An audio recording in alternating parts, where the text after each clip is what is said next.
Hello, guys. Welcome to another episode of Writing Chats. My name is Dr. Sam. One of the main targets for this year was to take Writing Chat to other parts of Africa and also other parts of the world to continue to bring you encounters from grassroots people and the business community as well. But because of some of the setbacks that we've had this year, we've not been able to realize that dream. With that being said, we've been able to achieve some good goals, like the taxi driver we interviewed in Kumasi that almost committed suicide, and through you guys he was able to get a job. Somebody contacted him from the UK and gave him a job in Kumasi, so now he drives one of the big cars in Kumasi where they transport iron and roofing sheets from Kumasi to other parts of the country. And also the taxi driver that built shop for his girlfriend and later the girl abandoned him, he also got support from you guys, and I would like to say God bless everybody. Over the past couple of months, about 3 months, 4 months, we've not been able to access our emails and DMs, so we've not been able to see some of the messages that you guys sent.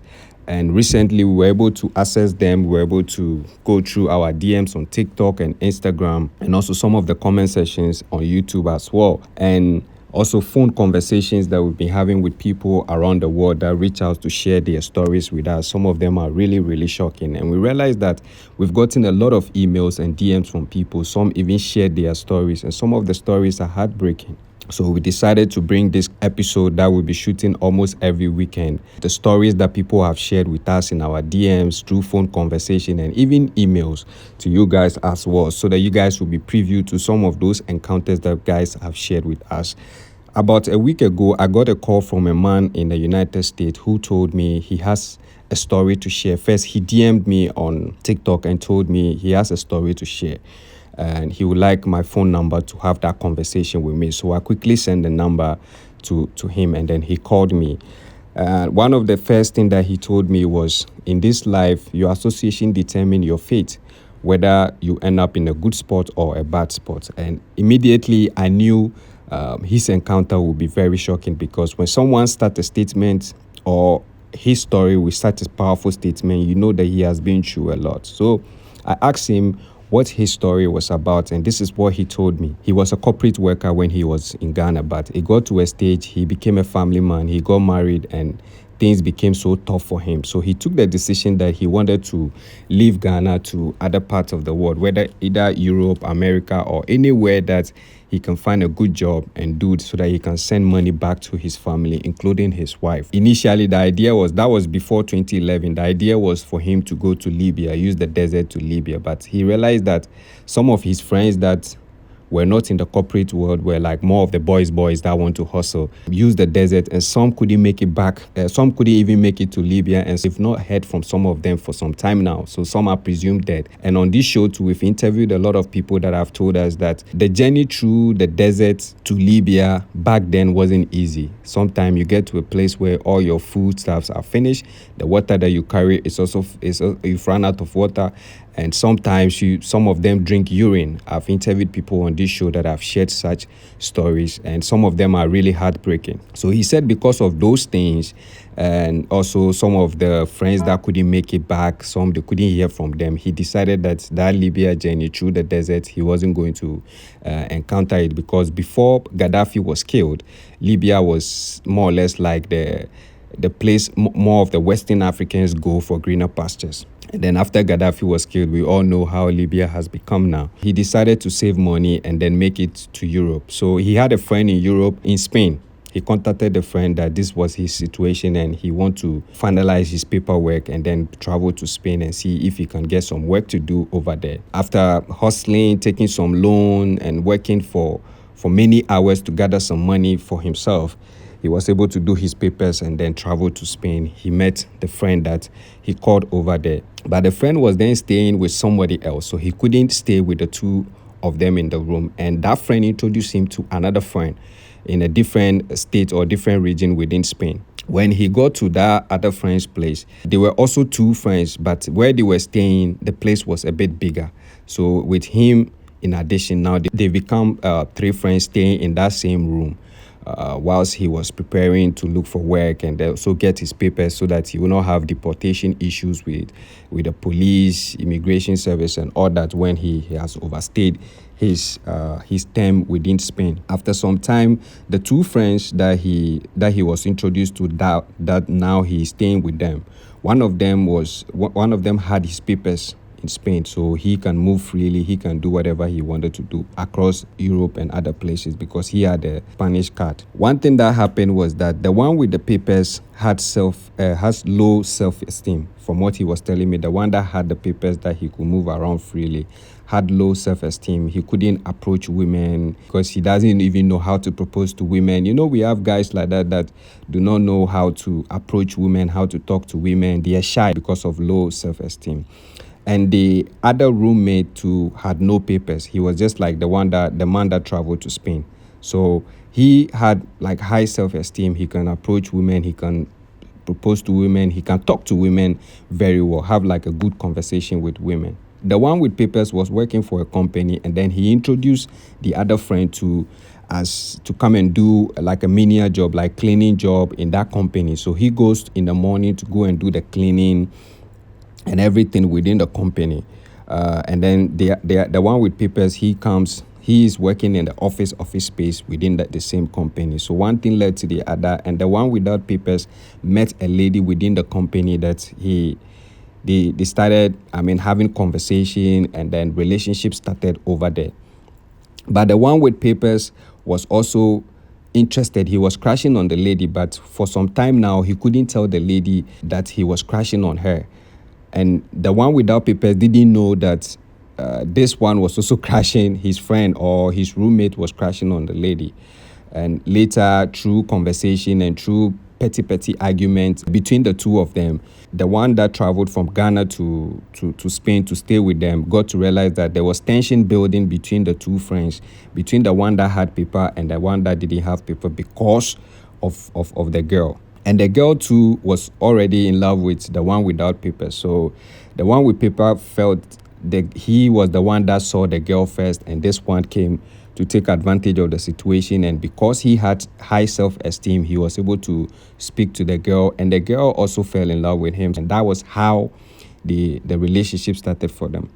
So sometimes when they're having argument in the room, the one with paper will threaten the one without paper that if you don't take care, I'll call the police on you guys and you'll be deported. But, boys, sometimes they take it as a joke and they all laugh over it.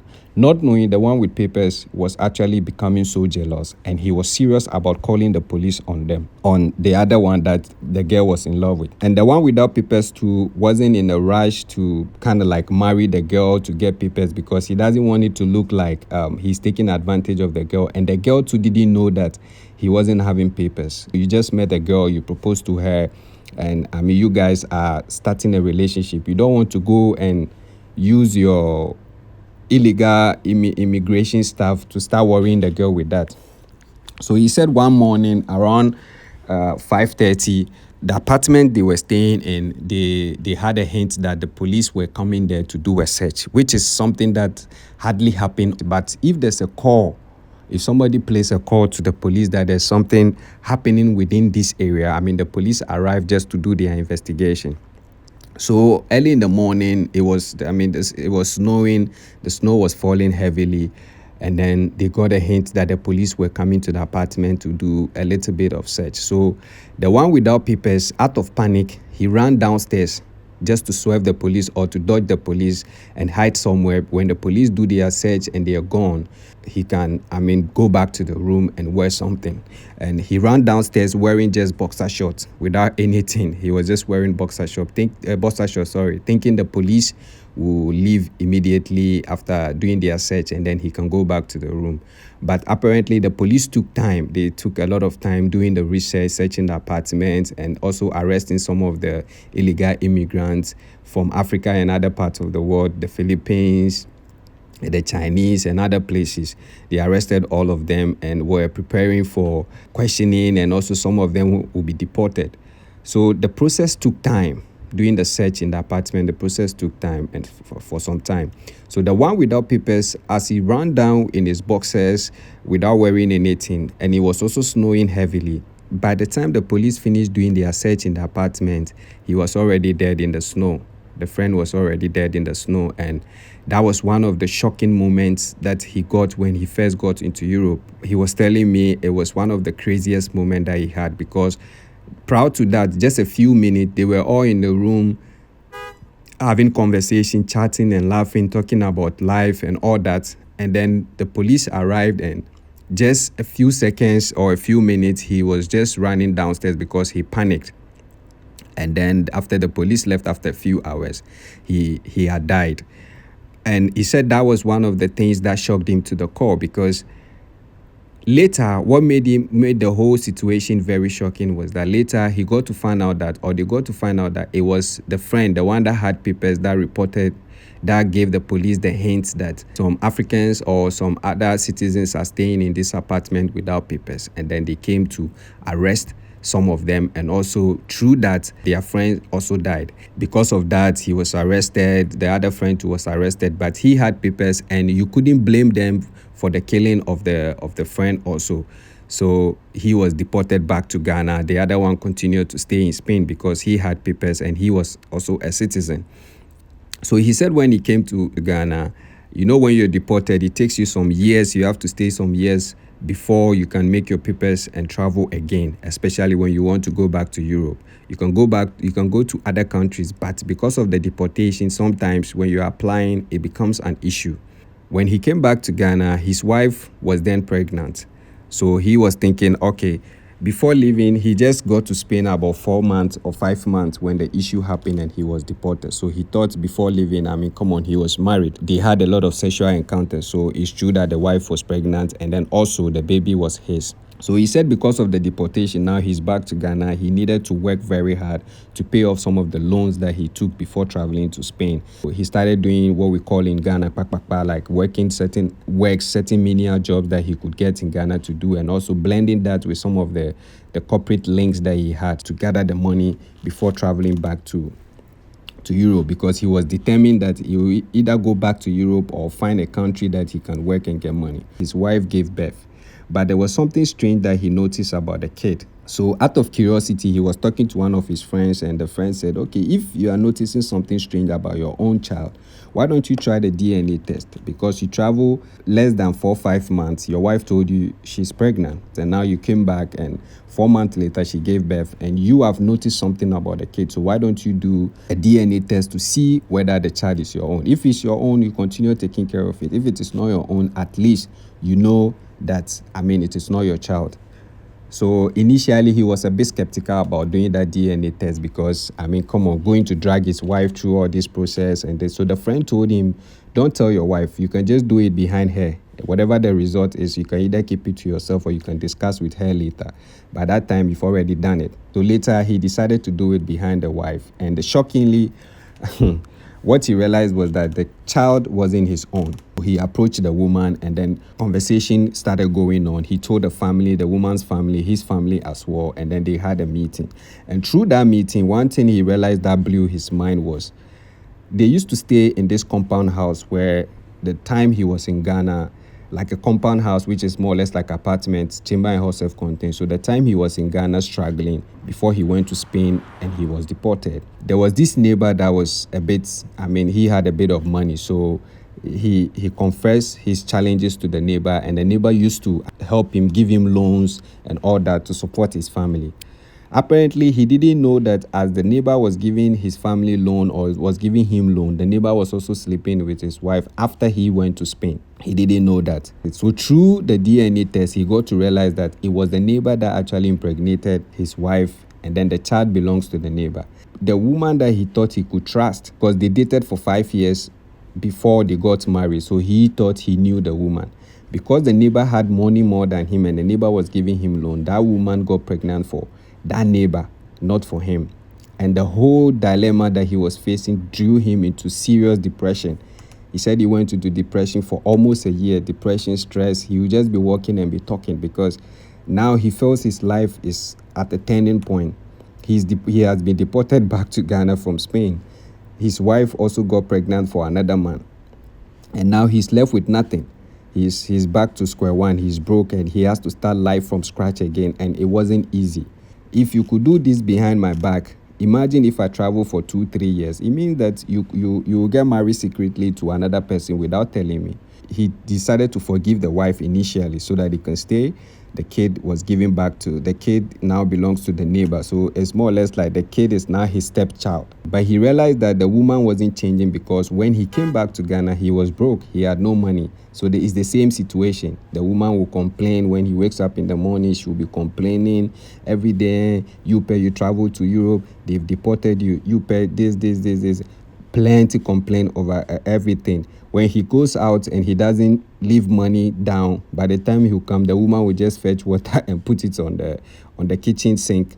When he comes, at least asking, oh babe, did you cook something? The woman will just, there's water in the fridge, you can go and drink it. So all those things led him to go into a series of depression and also anxiety, stress and all that. So he couldn't handle the process anymore. He couldn't handle the torment and torture that the woman was putting him through, even though he has already forgiven her for cheating on him and getting pregnant for another man. So he decided that divorce was the only option. He met the two family and then they divorced. After a couple of years, the guy that had papers in Spain that reported that gave the police the hint that led to his deportation and led to the death of the other guy, decided to come to Ghana. But when he also came to Ghana, strangely, he became mad. They decided to go to the spiritualists, seek for clarification on what led to him becoming mad, because they went to the pastors, they went for prayer camp, prayer meetings, all that.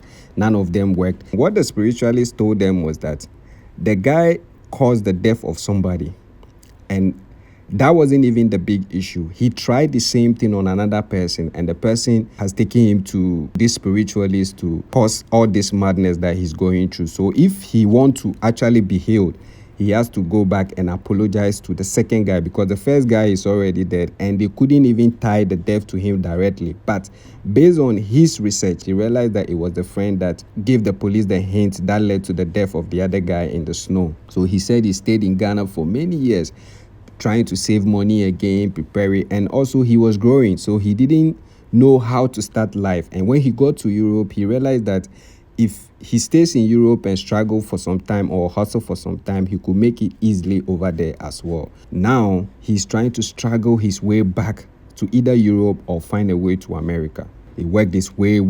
He was able to pay off his loan that he took in Ghana slowly to everybody. And then finally applied again. He was denied, applied again because of his deportation record. He was denied for several times. And finally, he got a U.S. visa to go to U.S. So he traveled to U.S. where he's living now. And by the grace of God, when he went there, he was able to do a few courses in IT and other things just to get the skills. And that's the skills that he's using to work now. And that is the reason why he doesn't want his face to be shown on camera or his voice, because the company he works at now, and he just wants a clean slate.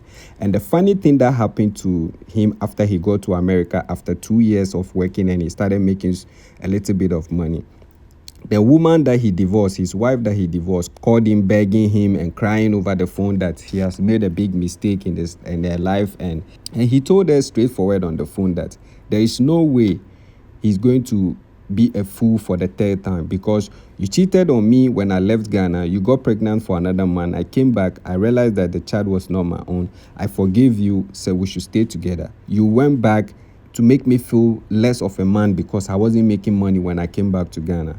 When you realize that I have struggled my way through this process to make it to America, and now things are picking up slowly for me, you want to take me back, or you want me to take you back because you realize that probably I could bring you to America. So he said no, he's not going to take the woman back.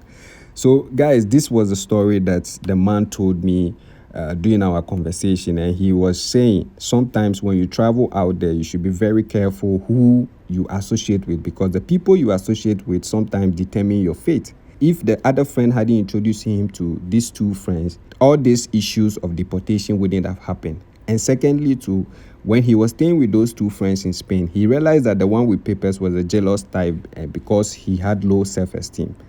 And that was a strong warning. But because he went to the country fresh, he didn't know what to do. He was still staying over there. And that has led to a whole lot of issue, because when he got to Spain, he realized that he could have settled easily in Spain, work, make money, and send some back. But he's also saying the reason why he's not regretting that process, and he wants to share it with everyone to understand, is those things helped him to be the man he is today, because it structured him, it strengthened him to get to America, to get to know that this is how human beings sometimes operate or behave. Human beings behave differently in different situations. So one question that I asked him was, how was the situation like when he was trying to get to America? Because the Spain chapter is closed, and it's almost like the Europe chapter is closed. And he told me the American process wasn't easy at all. Even at the airport, there was an incident that happened where he met another stranger who was from a different African country that was also traveling to America. And the man struck a conversation with him on the plane. They started having conversation. But there was something strange also about that man. When they got to the immigration service, the immigration people pulled that man aside, and they were interrogating him. And he realized that he wouldn't have been able to make it to America. Apparently, the man was carrying illegal substance, trying to cross to America. So his life has been back and forth. First, he wanted to go to Libya. That was a dream. He realized the desert was risky. He finally got to Spain. They deported him. He came back to Ghana. His wife cheated, got pregnant for another man. Now, when he was going to America too, this was the issue that he had. So he has vowed that now that he has divorced his wife, he's in America as starting life all over again. Now he's in his 50s. He doesn't know whether he should marry or he should just give birth. But the only thing that he's fortunate about is that he has been able to settle successfully in America, and he's living his life. So guys, that was the story he shared with me over the phone. And I also told him that I'm very happy that he is able to call to have this conversation with us that we can share with you guys. And this is going to be one of the segments that we will introduce on the show called Across Borders, where we bring you these different stories and emails that people have sent to us in our DMs. We bring you all those stories directly from me. I will share them with you over the past couple of weeks. These are the kind of stories that we'll be bringing on the show. We will call them Across Borders. It's a segment that we are introducing on the show purely for Saturdays and Sundays, weekends. And then during the weekdays, we can bring you the direct interviews with the Uber drivers, boat drivers, business community, ordinary citizens that have had shocking encounters. So this has been his shocking encounters that he had in his life, and he felt he need to share them so that when you're moving out there, you want to travel out there, you should be very, very careful on the people or the company that you keep, because one bad company can spoil everything that you want to do. We've launched our WhatsApp number, also WhatsApp platform. If you want to join our WhatsApp group, in case we've released episode that we want to send the link and you want to get the exclusive link early, because sometimes YouTube delay in sending some of the links to, or some of the update or notification to you guys. I've realized that. So if you want us to send you the link directly after the story has been published immediately, you can join the WhatsApp number. We'll put it, or the WhatsApp group, we'll put it on the screen for you guys. You can join the WhatsApp group. And also, we've launched our mobile money platform. If you've watched the show from the beginning, you realize that we've traveled extensively across the country. We've been to Kumasi. We've shot all the way towards Lake Bosomtwe, which is far from Kumasi, but we've made it to that side to shoot. We've shot in Takrady. We shot fishermen in Takrady. We shot in Cape Coast. We shot in several parts in Accra. We've shot in Volta region, Akosombo, all those places. We've shot different encounters from all those places for you guys. And some of these things that we do, some of this journey cost us a lot of money. We spend a lot. And that was one of the reasons why we couldn't even do the trips across Africa and other parts of the world this year. But Across Borders is another segment we've introduced on the show that next year we'll be bringing you direct conversation from all those parts of the world. But before getting to that stage now where we are gathering money to go, we would like to bring you some of the encounters like the one I brought you today from our emails, our DMs. There are a lot of them. I realized that we've gotten a lot of DMs. People have sent us stories through emails, through the DMs, and phone conversation lately. To people call us, people ask for the numbers. Immediately I send the number, they call and they start telling our story. There's another story that another gentleman that lives in Japan.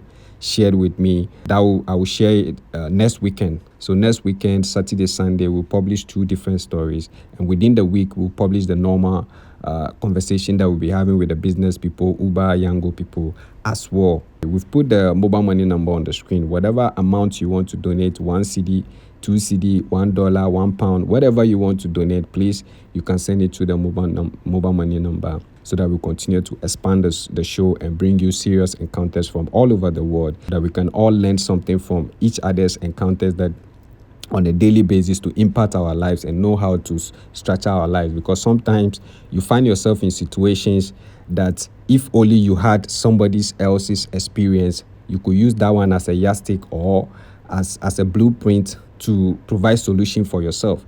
That's why we shoot this program, so that we continue to impact our lives, each other's lives. Myself, I learn a lot from the encounters that we get on a daily basis. God bless you.